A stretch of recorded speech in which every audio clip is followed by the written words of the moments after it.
क्या होगा अगर सूरज हमेशा के लिए नष्ट हो जाए? कुछ जानवर बचेंगे? सूर्य कब और कैसे नष्ट होगा, इसका पता वैज्ञानिकों ने लगा लिया है। हालांकि उन्होंने पुष्टि की कि उस समय तक मानव चिन्ह मिट जाएगा।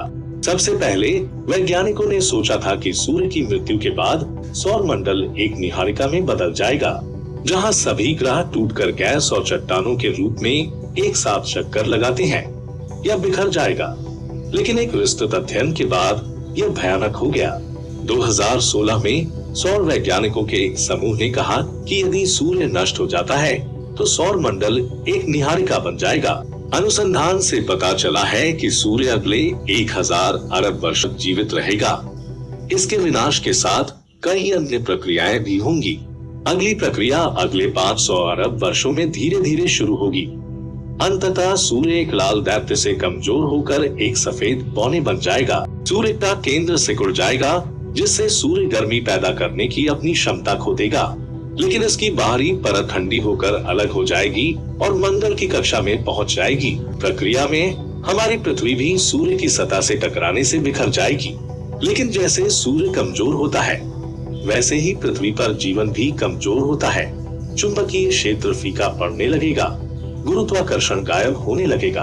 हालांकि यह निश्चित है कि मानव प्रजाति अधिकतम 1000 बिलियन वर्षों में समाप्त हो जाएगी।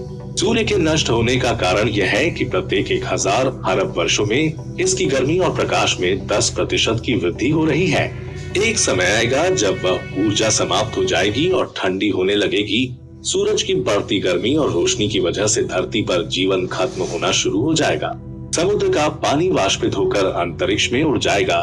मिट्टी इतनी गर्म हो जाएगी कि उस पर रहना मुश्किल हो जाएगा। यह वह समय होगा जब मनुष्य सहित सभी जीवित प्राणी पृथ्वी से विलुप्त हो जाएंगे, यदि उन्हें अपने लिए कोई दूसरा ग्रह नहीं मिला जहां 90% तारे वही हैं जो पहले हुआ करते थे। लाल राक्षस नष्ट हो जाता है और सफेद बौना बन जाता है। मैनचेस्टर विश्वविद्यालय के एक खगोल शास्त्री अल्बर्ट जिल्स्ट्रा ने कहा कि जब तारा खत्म हो जाता है तो इसका अंतरिक्ष पर बड़ा प्रभाव पड़ता है। अल्बर्ट ने कहा कि तारे के विनाश से बड़ी मात्रा में धूल, चट्टानें और गैस निकलती है, जो तेजी से उसके आसपास फैलती है। यह उस तारे का आधा वजन हो सकता है। किसी भी तारे का केंद्र उसे धारण करता है। यदि केंद्र कमजोर है तो इसका मतलब है कि उन्हें अब ताकत नहीं मिल रही है। उसकी शक्ति का केंद्र समाप्त हो रहा है।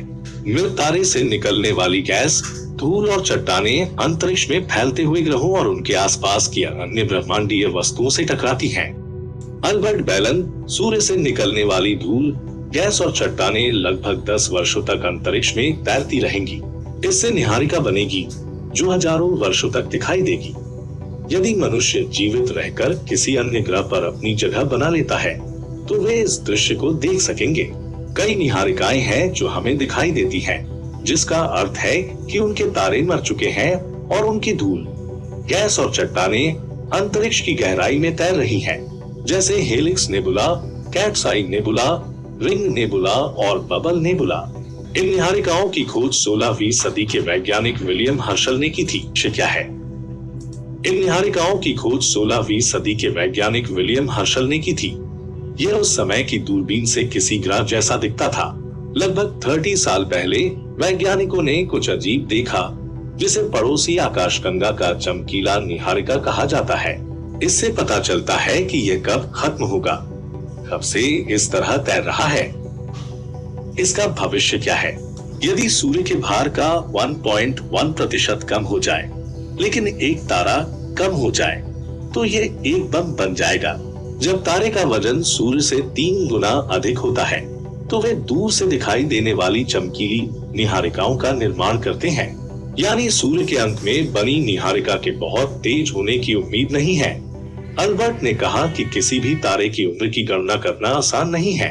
तलाशने के लिए कई चीजें हैं। दोस्तों, अगर वीडियो अच्छा लगे तो लाइक और सब्सक्राइब जरूर करें। अगला वीडियो देखने के लिए बहुत बहुत धन्यवाद।